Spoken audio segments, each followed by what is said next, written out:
मेहनत को अपनी आदत बना लो, यकीनन कामयाबी आपके कदम चूमेगी। नमस्कार दोस्तों, मैं हूं आशुतोष और आपके अपने चैनल स्टेलर फार्मिंग पे आपका स्वागत। दोस्तों, आज की वीडियो जो है वो बकरी पालन से संबंधित रहने वाली है और आज हम पहुंच गए हैं बिहार के नालंदा जिला में। प्रखंड पड़ता है इस्लामपुर, वहीं पे बरडी गांव है, यहाँ गॉट फार्म है। और ये जो गॉट फार्म है बहुत ही जाने माने शख्सियत है, उन्हीं का ये फार्म है। तो बकरी पालन के बारे में एक विस्तृत जानकारी और ऑथेंटिक जानकारी कैसे मिलेगी, ताकि हमारे जितने भी व्यूअर्स सामने से देख रहे हैं या ऐसे हमारे व्यूअर्स जो भविष्य में बकरी पालन करने की योजना है, तो इस वीडियो के माध्यम से उनको काफ़ी इन्फॉर्मेटिव जानकारी मिलने वाली है और सही तरीके से कैसे बकरी पालन को किया जाए और बकरी पालन को एक प्रॉफिटेबल व्यवसाय बनाया जाए, तमाम तरह की जानकारी इस वीडियो के माध्यम से आपको अभी देने की कोशिश करूंगा। तो आइए दोस्तों, देर न करते हुए वीडियो शुरू करते हैं। वीडियो शुरू करने से पहले एक रिक्वेस्ट है कि अगर वीडियो पसंद आए तो एक लाइक ज़रूर करिएगा, चैनल पर नए तो सब्सक्राइब कीजिएगा।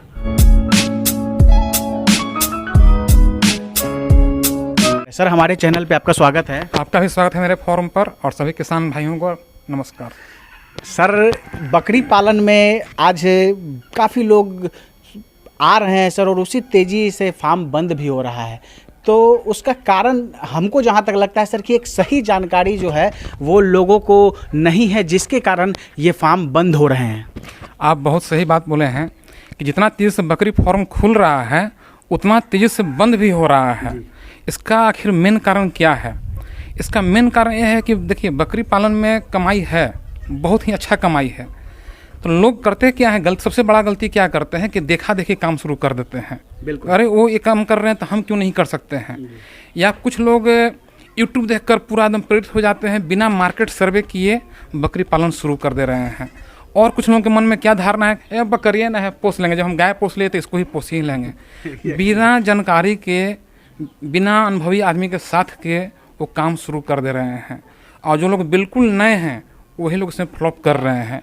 लेकिन जिनके यहाँ शुरू से परंपरागत बकरी पालन हो रहा है तो वो अनुभवी हैं, वो कहाँ फेल हो रहे हैं, वो फेल नहीं हो रहे हैं। नया लोग जो कि अनुभवहीन हैं और किसी से अनुभव लेना भी नहीं पसंद करते हैं, बस फ़ोन पर बात करते हैं, वो लोग फेल हो रहे हैं। तो हम तो यही बोले हैं कि जिनको नॉलेज नहीं है या जिनको अनुभव नहीं है और जो किसी से का साथ लेना, अनुभवी लोगों का साथ लेना नहीं चाह रहे हैं, वही फेल हो रहे हैं। कारण कि जब अनुभव नहीं रहेगा तो गलत ब्रीड का सिलेक्शन कीजिएगा, या खान पीन में कॉस्टिंग ज़्यादा गिरेगा, शेड का निर्माण अच्छा नहीं कीजिएगा तो उसके वजह से आपके यहाँ समस्या आएगा और इतना ज़्यादा समस्या आएगा कि आप घबरा कर बंद कर देंगे। यही मेन कारण है बंद होने का। सर, अभी आप बोल रहे थे ब्रीड सिलेक्शन के बारे में, ये कि सर ये बहुत इम्पोर्टेंट सवाल है। आज कोई आदमी कहता है कि आप ब्लैक बंगाल से शुरू कीजिए, कोई कहता है बर्बरी से शुरू कीजिए, और बिहार के अंदर ही काफ़ी लोग अलग अलग सलाह देते हैं। तो सर, आपके पास एक अच्छा अनुभव है, काफ़ी दिनों से सर आप बकरी पालन के क्षेत्र में हैं, तो आपका अनुभव जानना चाहेंगे सर, और ऐसी जानकारी दीजिए ताकि हमारे जितने भी व्यूअर्स हैं उनको सही और सटीक जानकारी मिले। बिल्कुल सही बात बोले। कोई भी काम शुरू करने से पहले मार्केट सर्वे जरूरी होता है, चाहे किसी भी फील्ड में आप जाइए। बिल्कुल उसी तरह यदि आप बकरी के फील्ड में आना चाह रहे हैं तो सबसे पहले मार्केट सर्वे, और मार्केट सर्वे फ़ोन से नहीं होता है, मार्केट सर्वे फील्ड में घूमकर होता है। तो पहले आप फील्ड में आइए, धरातल पर आइए और मार्केट सर्वे कीजिए। मार्केट सर्वे में आपको क्या करना है कि किस चीज़ का यहाँ मार्केटिंग है। मार्केटिंग मीन्स बकरी से जो हमको मिलता है, बकरी से हमको मिल रहा है, मीट मिल रहा है, ठीक, दूध मिलता है, बाल मिलता है। तो आप जिस क्षेत्र में रहने वाले हैं वहाँ पर किस चीज़ की मार्केटिंग है, सबसे पहले तो आपको सर्वे ये करना है। तो जहाँ पर अभी हम और आप खड़ा हैं, यहाँ पर मीट का मार्केट है, ठीक। तो हम जब मीट का मार्केट यहाँ देख रहे हैं तो हम देखेंगे कि फिर कौन सा हम ब्रीड का सिलेक्शन करें जिसमें मीट का प्रोडक्शन ज़्यादा निकले और आसानी से बिक जाए और उस ब्रीड में यहाँ बीमारी भी कम आए, बच्चा में मृत्यु दर भी कम रहे। ये सर्वे कीजिए।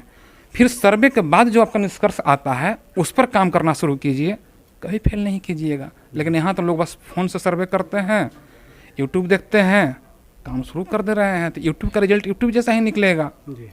और सर्वे धरातल पर नहीं रहिएगा तो फिर अंत में मजबूरी में धरातल पर आना पड़ेगा। यही कारण है कि बंद हो रहा है। तो मार्केट सर्वे सबसे बड़ा ज़रूरी है।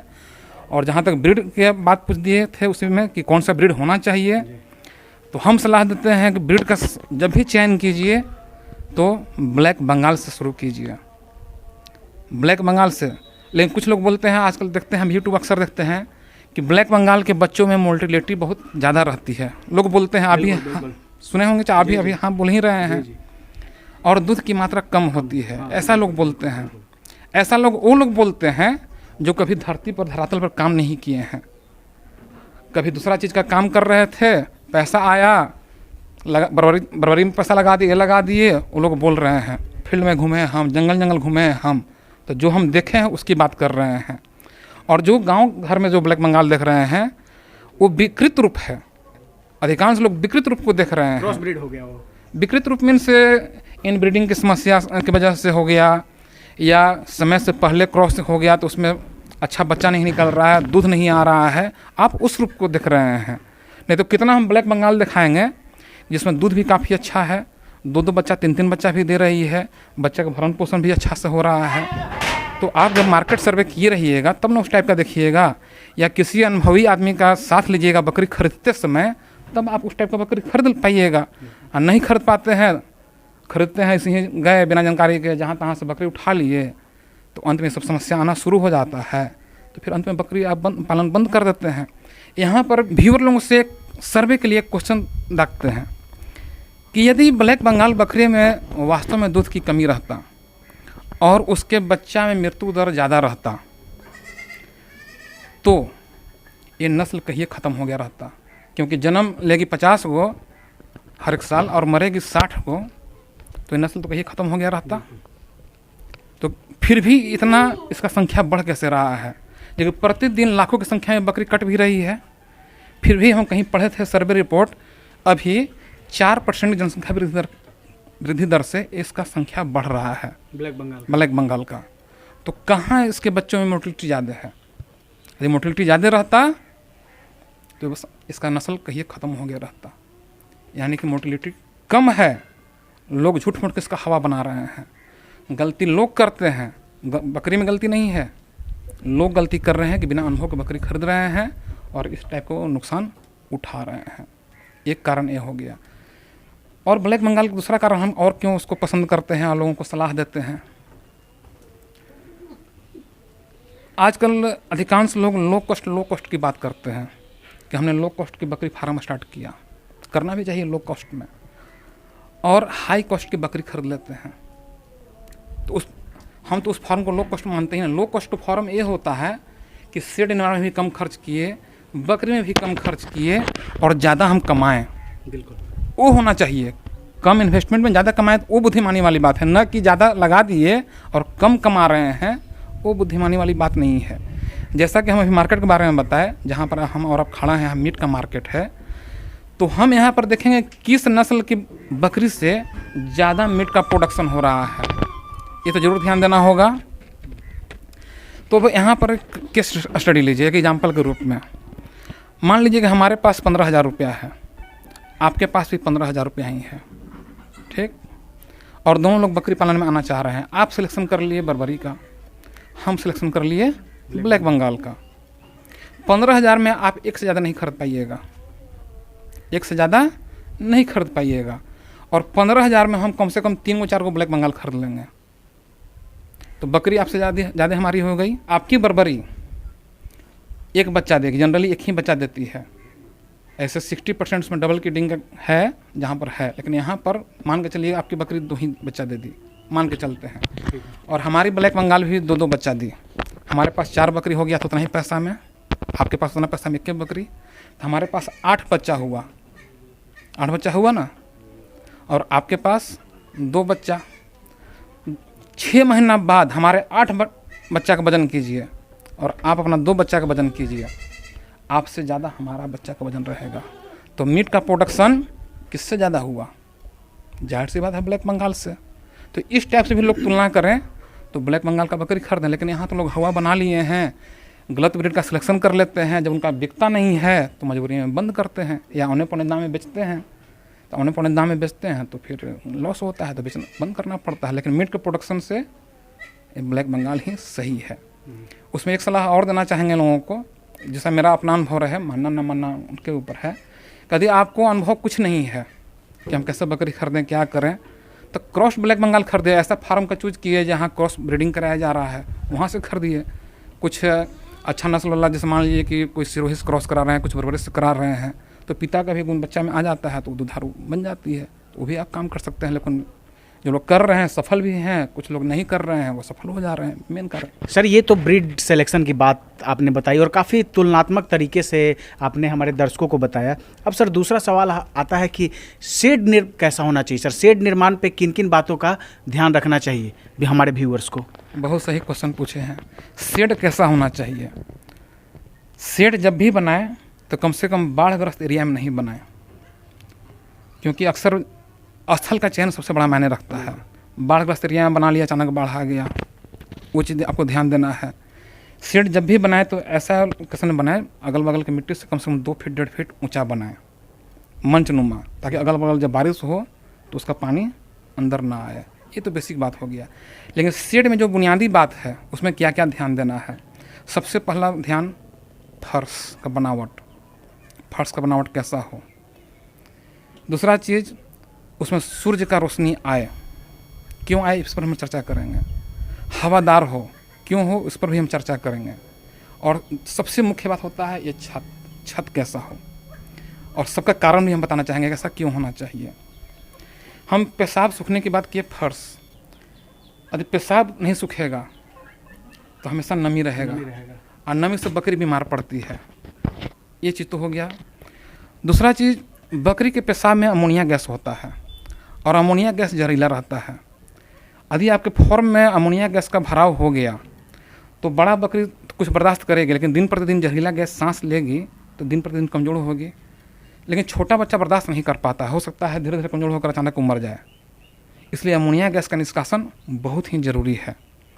तो अमोनिया गैस का जो लेयर बन जाता है, यदि हवा का झोंका तेज आया तब तो तुरंत निकल गया।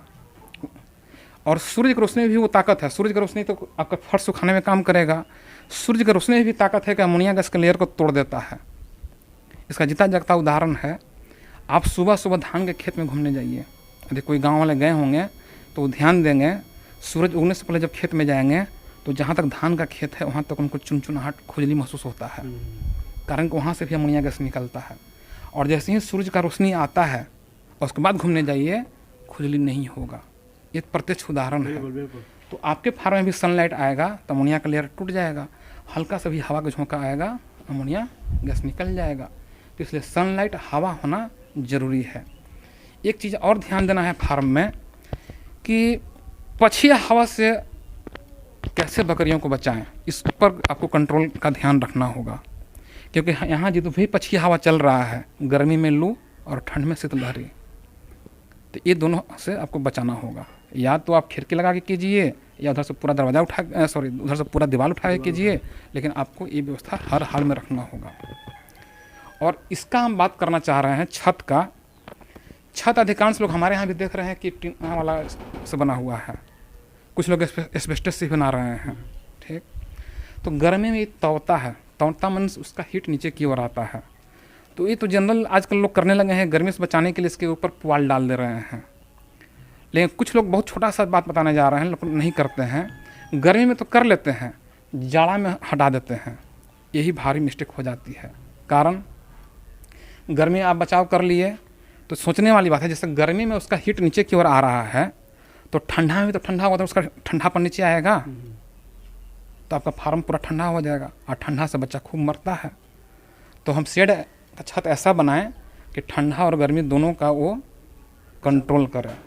यानी कि ऊपर पुआल डाल दीजिए, कुछ कुचालक पदार्थ डाल दीजिए, उसमें का कुचालक हो वो डाल दीजिए, सालों लेकिन डालिए, तो आप सुरक्षित रहिएगा।